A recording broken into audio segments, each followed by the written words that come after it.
ईश्वर को पाकू जाचे किए कौड़ी आज केते कष्ट होला दुख होला तो आमे कोन मंदिर को जाउचे या तो किसी मंत्र उच्चारण करूचे या तो किसी आमे किसी व्रत रहउचे बा दुनिया रे शांति पाए पे ये भगवान को जानिया पाए कि जंगल को चली गले तो एई प्रकार दुनिया रे आमे सब करी करी आमे आसीचे परमात्मा को प्राप्त करिया पाए किंतु एठी परमात्मा अति सहज हमको प्राप्त होउचंती काहे कि ना एठी कोन से आपन को कष्ट करिया को पड़िबनी आपन बसी कि केवल मन को परमात्मा से तो रहिया को पड़िबो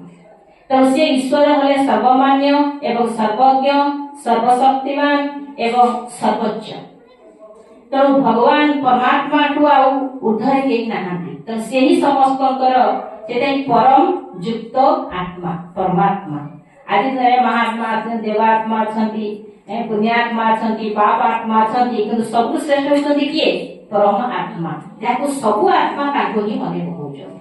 तो सेही परमात्मा को मने पकिया पई हेले एठी हमरो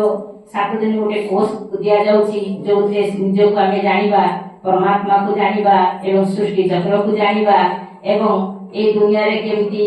कार्यक्रम करिबा गृहस्थ रही मध्य सुखमय जीवन आम यापन करि परिबा बा शांतिमय जीवन यापन करिया पाया तो ता पे एठी बहुत सुंदर शिक्षा दिया जाउची तो जो माने चाहिए से माने आसी के अनुभव करि परिबे ओम शांति ओम शांति।